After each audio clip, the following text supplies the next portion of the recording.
Et si je vous disais que 2 milliards de personnes mangent dans le monde régulièrement des insectes? Bon, j'imagine que pas mal d'entre vous sont déjà dégoûtés à l'idée d'en bouffer.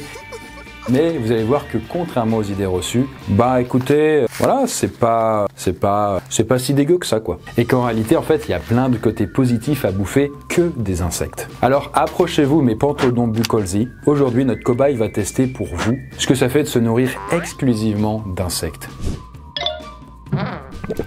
On va commencer par des petits verres de farine à l'apéritif et on va passer à des plats complets à base d'insectes. On va découvrir aussi quels sont les insectes que vous pouvez manger et quel goût ça a et qu'en réalité, parfois on en mange sans le savoir. Mais on verra aussi des recettes du monde entier à base de larves de fourmis, de grillons ou même de vers en tout genre. Et enfin, on verra que bouffer que des insectes peut parfois s'avérer vraiment dangereux. Mais on commence soft avec des insectes que vous consommez déjà sans le savoir. Je vais peut-être vous choquer, mais vous mangez tous les jours des insectes. En fait, pour le savoir, il suffit de vérifier la liste des ingrédients du produit que vous bouffez. Et si vous voyez E120, c'est que vous mangez de la cochenille. Et pour être plus précis, il s'agit de l'espèce venant du Mexique, Dactylopius coccus. Et cette bestiole est produit de l'acide carminique, qui permet de la protéger contre les prédateurs et qui est de couleur rouge. Et il se trouve que cet acide, on peut l'utiliser pour fabriquer le fameux colorant alimentaire E120. Et pour ça, on va faire sécher des cochenilles femelles, mais beaucoup de cochenilles. On va en fait les faire bouillir et on va alors récupérer le liquide rouge. Et donc ce qui fait que les M&M's rouges, le Tarama, le Fanta orange sanguine ou même les yaourts aux fruits rouges, tous ces produits contiennent de la cochenille. D'ailleurs, en réalité, c'est pas le seul insecte que vous mangez quotidiennement sans le savoir. Par exemple, là, notre cobaye ne le sait pas, mais le smoothie Starbucks à la fraise, il contient de la cochenille aussi. Et en réalité, il peut arriver que des insectes se retrouvent dans les entrepôts qui stockent certains aliments. Et parfois, ils meurent et ils tombent dans des cuves de fabrication ou même dans des contenants qui servent à stocker des aliments. Et du coup, on va retrouver aussi des traces d'insectes dans des produits fabriqués à base de farine ou même dans des jus de fruits, des légumes ou même du chocolat. Et donc, en réalité, sans le savoir, on mangeait environ entre 500 grammes et 1 kg d'insectes tous les ans. Mais c'est beaucoup trop. Alors, pour vous dire, là, juste ces 3 sachets, c'est 25 grammes d'insectes. Juste 25 grammes. Imaginez 1 kg, c'est 40 fois ça que vous bouffez tous les ans. Après, sur le kilo, il n'y a pas que des débris d'insectes. On peut aussi compter le colorant de la cochenille. Il y a aussi les puces d'eau pour rendre le vermicelle multicolore croustillant. Ou même encore des petits insectes qui sont présents dans le houblon pour faire de la bière. Et même le beurre de cacahuète que mange notre cobaye peut contenir jusqu'à 30 résidus d'insectes pour 100 grammes, selon la norme en vigueur. Et récemment, il y a même une rumeur qui s'est répandue sur le net qui affirmait que bientôt les Européens seraient obligés de manger de la farine à base d'insectes. Et là, tout était parti d'une info bien réelle. C'est une autorisation par l'Union européenne de la commercialisation de poudre de verre de farine à des fins alimentaires à partir de février 2025. Et cette poudre, elle peut être mélangée à des aliments préparés et ça pourrait alors représenter jusqu'à 4% des pains et des gâteaux ou même 3,5% des produits à base de pâtes et de compotes et 1% des fromages. Le truc, c'est que même sans lire précisément ce que contenait cette directive, il y a plusieurs politiques qui se sont mis à poster des vidéos et qui affirmaient qu'on allait faire bouffer de la farine d'insectes aux gens sans les prévenir. Et ils disaient aussi que ça serait dangereux sur la santé si les personnes étaient allergiques. Sauf que, du coup, non. En fait, la directive européenne précise que les fabricants auront l'obligation de mentionner clairement la présence de verre de farine dans la liste des ingrédients, mais aussi dans la liste des allergènes. Je précise, cette fameuse poudre de verre a été testée par plusieurs organismes chargés de détecter des substances nocives, c'est safe. En tout cas, cette affaire, ça montre quand même qu'il y a encore une réticence à manger des aliments à base d'insectes. Et là, notre cobaye, il a un peu plus de mal à goûter un produit dès qu'il est prévenu qu'il est fabriqué à base d'insectes. Même si en réalité, le goût irait, le fait de savoir que c'est un insecte dans sa tête, ça coince. Ah oui, je peux comprendre. Pourtant, pour certains, il faudrait quand même s'y habituer pour une raison toute simple. En 2050, il faudra nourrir 1 milliard de personnes en plus. Et comme l'élevage animal risque de devenir trop polluant et coûteux, les insectes pourraient être une alternative. Point de comparaison. Il faut 10 kg de végétaux pour produire 1 kg de viande. Là où seulement 2 kg suffisent pour le même poids d'insectes. Mais on verra tout à l'heure quand même que la production d'insectes, même si là ça a l'air sympa, ça n'a pas que des avantages économiques et environnementaux. Quoi qu'il en soit, en France, depuis les années 2010, quelques marques se sont lancées dans la fabrication d'insectes comestibles. C'est par exemple le cas de l'entreprise Micronutris qui a été créée en 2011 dans le sud-ouest de la France. Parce que pendant un voyage en Asie, son fondateur, Cédric Auriol, a pu visiter des fermes d'élevage d'insectes comestibles. Et là, il décide de faire la même chose en France. Et par chance, il se trouve qu'en 2013, l'Organisation des Nations Unies pour l'alimentation sort un rapport qui encourage le développement de la consommation d'insectes. Et là, Micronutris surfe alors sur cette vague et lance toute une gamme de produits comme des insectes apéritifs, mais aussi des farines à base de poudre d'insectes et plus récemment des pâtes et des biscuits également à base d'insectes. Au final, l'entreprise est parvenue à produire jusqu'à 25 tonnes d'insectes par an. Ça en fait pas mal dans l'assiette quoi. Miam, miam, miam, miam, miam, miam, miam, miam. Et là, la plupart des boîtes qui ont suivi ce modèle se sont concentrées sur des insectes pour l'apéritif. La plupart du temps, il s'agit de vers de farine et de grillons et de criquets qu'on va faire frire et qu'on assaisonne avec des épices. Et ça, c'est aussi l'une des recettes qu'a voulu tester notre cobaye pour sa première dégustation d'insectes.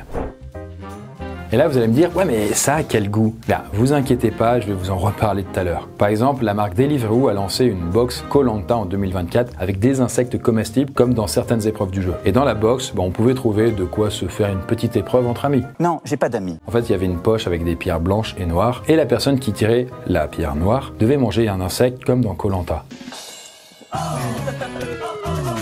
Et en fait, ce petit challenge qui ressemble plus à une stratégie marketing, ça permet quand même de souligner une chose, parce que encore actuellement, la conso d'insectes en France, c'est juste un petit délire que les gens se font entre potes. Mais c'est pas vraiment un repas, quoi. Du coup, il y a vraiment un cap entre bouffer un insecte juste pour un challenge et manger tous les jours des insectes. Mais vous allez voir que ce n'a pas toujours été le cas, et surtout que les insectes sont beaucoup moins dégueux qu'on le pense.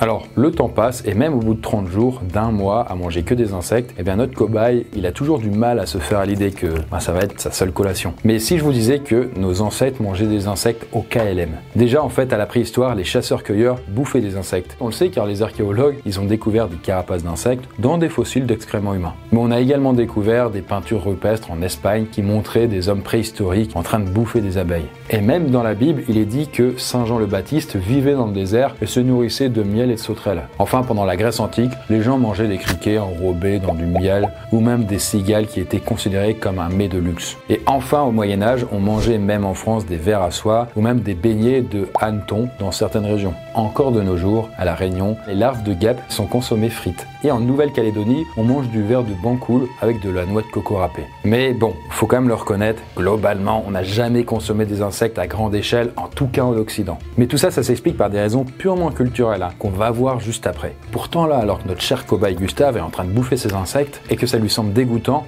faut quand même souligner que les insectes, c'est bon pour la santé.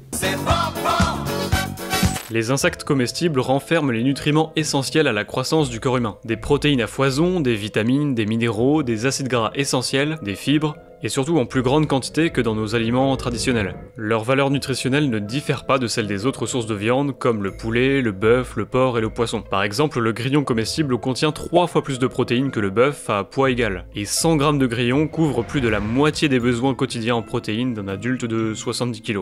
Mais il faut aussi noter que les bienfaits nutritionnels des insectes ont depuis longtemps été étudiés, et pas uniquement pour l'alimentation humaine. Par exemple, ces dernières années, des études ont montré la qualité de l'alimentation en insectes de certains poissons d'élevage, mais aussi des volailles. Donc autrement dit, faire bouffer des insectes aux animaux qu'on va bouffer. Un truc un peu bizarre, mais si je vous disais qu'il existait un lait bien plus nutritif que le lait que vous buvez le matin dans vos céréales, il peut y avoir mieux. Et je parle pas du lait de soja ou du lait d'amande et tout. Non, je parle attention, du lait de cafard. En fait, il s'agit plus précisément de l'espèce Diploptera punctata, et qui est l'un des rares insectes vivipares. C'est-à-dire qu'en fait, les petits grandissent dans le ventre de la mère. Et du coup, pour grandir en bonne santé, il se trouve que les bébés cafards se nourrissent d'une sorte de lait produit par les mamans cafards. Sauf que, en 2016, des chercheurs indiens ont comparé ce lait de cafard avec d'autres laits et ils ont remarqué qu'en fait, il était bien plus calorique. Il contient par exemple 3 fois plus de calories que le lait de buffle, qui était jusqu'ici considéré comme l'animal qui produisait la protéine la plus calorique. Le problème, c'est que pour le lait de cafard, c'est pas facile à récupérer. Il faut inciser l'abdomen de tout petits cafards. Sauf que là, les scientifiques, ils ont eu tout simplement l'idée de synthétiser ce lait pour pouvoir le produire en laboratoire, sans avoir besoin de cafards. Du coup, ça vous dit un petit lait fraise avec du lait de cafard? Ça fait kiffer comme ça, hein, t'imagines du coup au Starbucks? Retour du droit au plaisir simple. Bon, en tout cas, plus sérieusement, pour celles et ceux qui grimacent, je vais quand même vous dire quel goût ça a. Donc voilà, par exemple, je vais goûter ceux-là. Alors ceux-là, ils sont aromatisés, je vous précise quand même.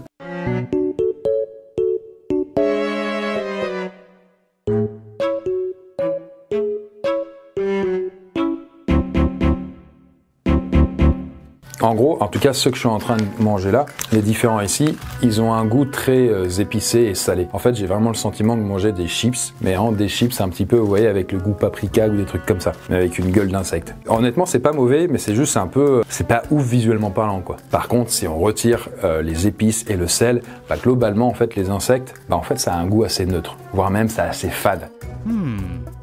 Après, certaines espèces de guêpes ont malgré tout le goût de pignon de pin. Après, il y a aussi certaines chenilles qui ont un goût de cire d'abeille, et même certaines variétés de punaises auraient un goût de pomme. Mais léger, hein, léger quoi. Après, je précise quand même que dans le monde, il y a environ 1900 espèces d'insectes différentes qui sont consommées régulièrement. Et du coup, bah, les goûts peuvent être vraiment différents. Là, j'en ai que 3 et c'est parmi les plus consommés du coup en Occident. Après, les insectes, comme ça n'a pas énormément de goût globalement, bah, on les prépare généralement d'une certaine façon pour leur donner un goût agréable. Et c'est d'ailleurs ce que tente de faire le restaurant gastronomique Innovit et qui est tenu par le chef Laurent Veillé à Paris. Et là-bas, au menu, vous pouvez déguster par exemple une galette au verre de farine, accompagnée de petits légumes de saison et d'un petit pain au grillon fait maison. Ou même encore une entrée à base de langoustines et de grillons et un brownie au verre de farine. Bon, après quand même, pour un service en 7 plats, je le dis, mais il faut quand même débourser 100 balles par personne. C'est un peu cher, mais le chef se justifie en rappelant que la production d'insectes comestibles est quand même très peu importante en France. Et donc la rareté du produit explique le prix élevé. Après, heureusement, il existe beaucoup de peuples dans le monde qui n'ont pas besoin d'aller au resto pour manger des insectes. Et donc là, notre cobaye doit se préparer à partir à l'étranger s'il veut continuer à se nourrir d'insectes au quotidien. Ce qui fait qu'on va découvrir les pays où les personnes peuvent manger des insectes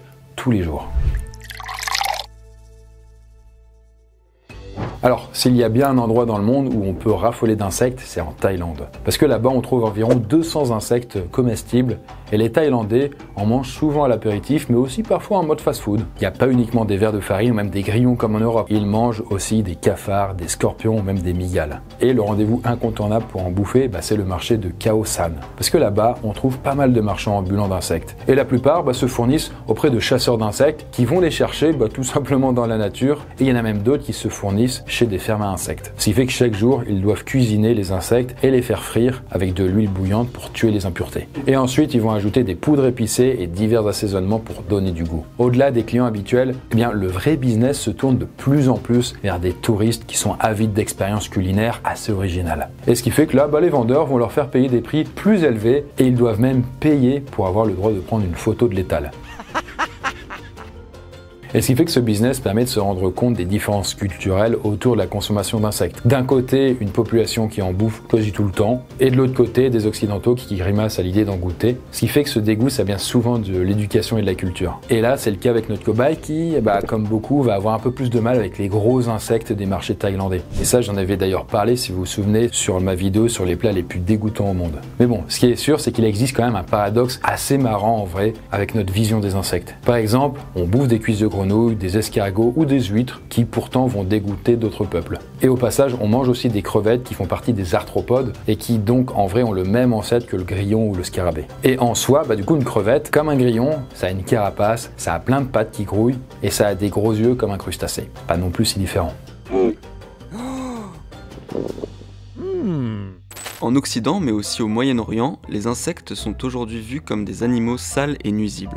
Ils viennent manger nos détritus, ils se cachent autour des poubelles ou dans les coins poussiéreux. Ils sont aussi associés aux nuées et vus comme porteurs de maladies. Dans les sociétés urbanisées, les insectes sont les envahisseurs que l'on veut chasser de nos maisons. Il y a donc une vraie dissonance cognitive à l'idée d'en consommer. Du coup voilà, la conso d'insectes c'est quand même purement culturel. Dans certains pays, il y a zéro problème à en bouffer, ça va pas procurer de dégoût aux gens qui en mangent. Après c'est aussi une question d'habitude. Une fois qu'on a dépassé ces a priori, si genre je mangeais des grillons comme ça tous les jours, à un moment ce serait ok. Mais pour l'instant c'est un peu dur. Et là, ce qui fait que notre cobaye, au bout de 6 mois, il a pris l'habitude de manger quotidiennement des insectes et là, il a passé le cap et il kiffe.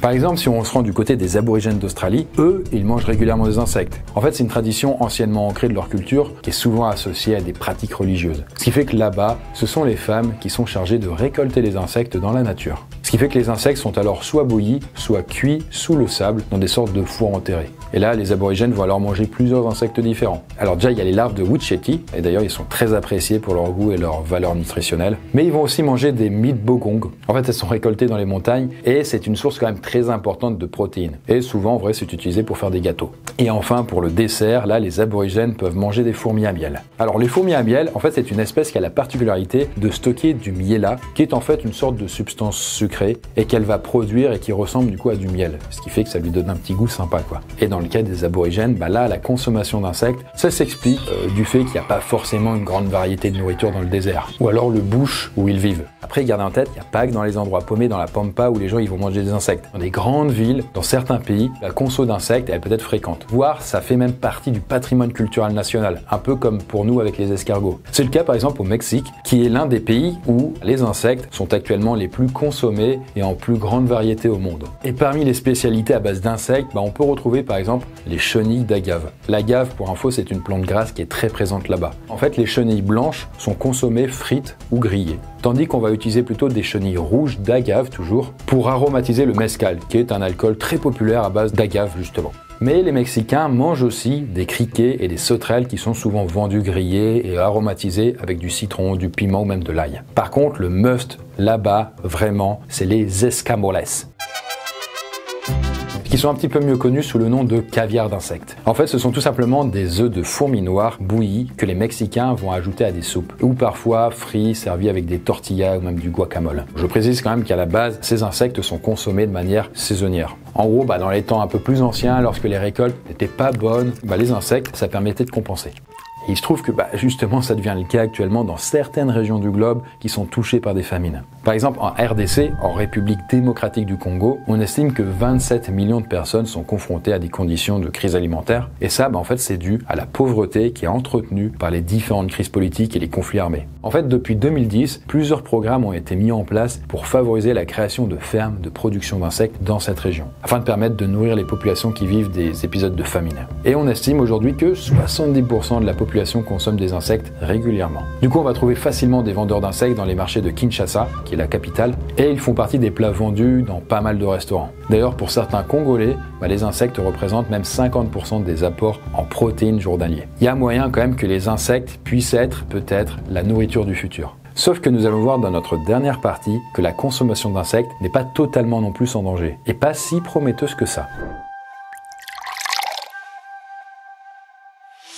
Edward Archbold est un Américain de 32 ans qui est mort en Floride après avoir remporté un concours d'ingurgitation express de cafards et de vers. En fait, il a participé à un concours organisé par une boutique de reptiles dont le premier prix était un python royal. C'est un peu con, mais les participants devaient manger un maximum d'insectes en 4 minutes. Et ce qui fait que lui, il a bouffé une grande quantité de vers et 12 cafards. Mais une fois la compétition terminée, il a été pris de vomissement avant d'être transporté à l'hôpital où il a fini par succomber. Et le truc, c'est que les médecins pensent qu'il est mort soit à cause d'une allergie aux insectes, soit parce que certains insectes avaient mangé une substance toxique. Parce qu'en effet, j'ai quand même oublié de vous dire, mais la consommation d'insectes, c'est pas totalement sans risque. En fait, le ministère de l'Agriculture français a ainsi listé les dangers potentiels liés aux insectes comestibles, auxquels les producteurs d'insectes doivent faire quand même attention. Les insectes comestibles, ils peuvent posséder des mécanismes de défense et produire des substances toxiques pour l'homme. Et ça, c'est le cas typiquement de la coccinelle ou même de certaines chenilles vraiment toxiques. Après, il y a aussi d'autres insectes qui peuvent être porteurs de bactéries à l'origine de certaines maladies ou même provoquer des allergies graves.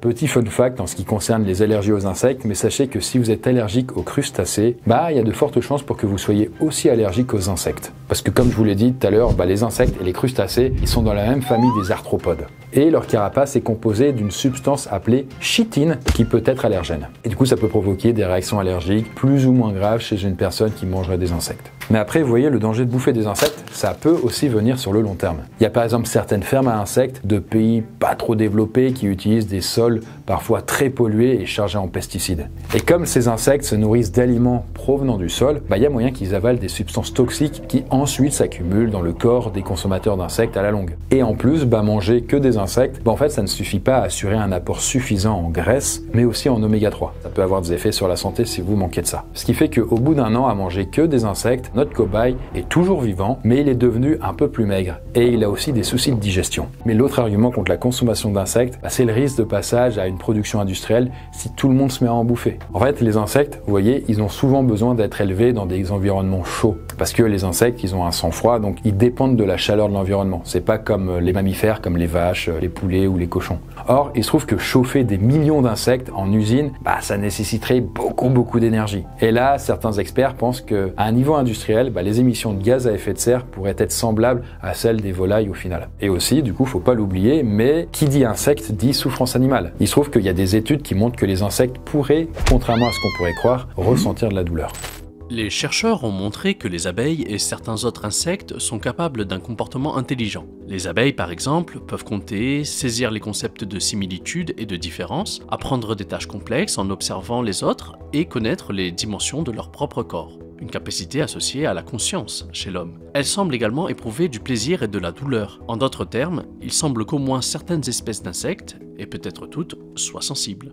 Et après, il existe aussi un autre argument qui montre que les insectes ne sont peut-être pas prêts à faire leur apparition dans nos repas quotidiens. Et cet argument, c'est le côté culturel dont je vous ai parlé. En fait, si on veut qu'un aliment se développe, qu'il soit de plus en plus consommé, il faut quand même qu'une majorité de gens aient envie d'en bouffer. Et en 2021, il y a une étude de l'Agence de sécurité alimentaire britannique qui a été menée au sujet de la consommation d'insectes. Et là, 60% des personnes interrogées ont dit qu'elles étaient prêtes à tester des protéines végétales pour remplacer la viande. Par contre, elles n'étaient que 25% à être prêtes à essayer des insectes comestibles. Juste essayer. De là, en bouffer tous les jours, c'était encore autre chose. Et surtout, parmi les gens qui refusaient des alternatives à la viande, 70% ont déclaré que rien ne pourrait leur donner envie d'essayer de manger des insectes. Donc ça a l'air d'être un combat un peu chaud, quoi. Et donc, ces freins culturels font que l'économie des insectes comestibles reste encore assez fragile. Et ça, c'est ce que le réalisateur Juste Philippot, c'est son nom. Votre prénom à vous, c'est François, c'est juste? Oui. Eh ben lui, c'est pareil, c'est juste. Juste, c'est son prénom, Juste, voilà. Bon, on a assez perdu de temps comme ça. Je vous en prie, restez concentrés. Il évoque dans son film La Nuée. Et dedans, il raconte l'histoire d'une mère de famille célibataire qui se lance dans l'élevage de sauterelles. Sauf que le petit problème, c'est que le marché devient de plus en plus difficile et elle n'arrive pas à produire assez d'insectes. Car ces sauterelles ne se reproduisent pas assez vite. Dans le film, l'héroïne perd la raison en découvrant que le seul moyen d'augmenter la production, c'est de fournir du sang aux sauterelles. Là, ça devient un peu gore. Sauf que ça, je vous le dis quand même, c'est pour donner juste un effet horrifique. Dans la vraie vie, les sauterelles ne boivent pas notre sang. C'est des vampires, ça n'a rien à voir. Mais en tout cas, un truc que le film dit vrai, c'est que le marché des insectes, il est pas hyper développé en France, il se porte pas super bien. La production, elle est trop faible pour permettre de vendre des insectes en grande quantité. Concrètement, c'est difficile pour notre cobaye, là, Gustave, de continuer à se nourrir d'insectes quotidiennement sans se ruiner. D'ailleurs, très récemment, l'entreprise Insect, qui est alors leader dans la production d'insectes comestibles en France, vient de demander son placement en redressement judiciaire. Pourtant, c'est une entreprise qui a été fondée en 2011, il y a 14 ans, comme ma chaîne YouTube en gros, et elle faisait partie des startups très prometteuses de la French Tech, qui en gros est un label qui regroupe les entreprises les plus innovantes. Sauf que, depuis la crise du Covid et l'inflation actuelle, les investisseurs se sont tournés vers des marchés un peu plus porteurs comme l'IA. Et du coup, là, l'entreprise, comme elle voyait qu'il n'y avait pas assez de consommateurs français, elle s'est tournée vers la production d'insectes, mais pour les animaux. Sauf qu'elle s'est aperçue que le coût pour produire des insectes est devenu plus élevé que de la farine de soja ou de poisson. En vrai, le marché des insectes comestibles en France, il n'a jamais vraiment décollé. Et honnêtement, il n'est pas prêt à se développer de sitôt à grande échelle. Du coup, manger des insectes quotidiennement, c'est possible, mais pas à n'importe quel prix. En France, ça reste quand même vraiment exceptionnel. C'est plus un apéritif pour le kiff que vraiment un plat. Culturellement parlant, ça va être compliqué de passer le cap. Après, peut-être la solution, c'est d'utiliser des poudres d'insectes dans certains aliments, histoire de les rendre un peu moins visibles. Par exemple, en Asie, en Afrique ou même en Amérique latine, là, c'est plus facile d'accès, mais l'origine des insectes est moins contrôlée. C'est pas trop une production industrielle qui est soumise à des règles sanitaires strictes. Donc, un petit peu comme tout animal sauvage, faut quand même faire gaffe aux allergies et aux maladies. Et d'ailleurs, là, notre cobaye, ça ne manquait pas. Il a fini par développer des petits soucis de digestion à force de s'empiffrer d'insectes à l'origine douteuse. Et bien voilà pour la fin de notre expérience dans le monde merveilleux des insectes comestibles. Voilà, j'espère que ça vous a pas trop dégoûté. Dites-moi en commentaire si vous avez déjà essayé les insectes. Et sur ce, nous, avant de vous quitter, sachez qu'il y a une possibilité assez bizarre de pouvoir expérimenter ce que ça fait d'être un insecte. Et ça se passe en fait tout simplement en rêve lucide. Il se trouve que si vous faites un rêve lucide, c'est-à-dire que vous prenez conscience de votre rêve, vous avez la possibilité de vivre tout un tas d'expériences assez folles. Et vous pouvez un petit peu changer votre environnement ou alors expérimenter des choses assez folles comme des super pouvoirs ou autres. Et vous pouvez alors vous transformer à ce moment-là en insecte. Si vous faites un rêve la prochaine fois, n'hésitez pas à essayer. En tout cas, ça c'est ce qu'ils ont pu expérimenter dans Noisuli qui sortira en automne prochain.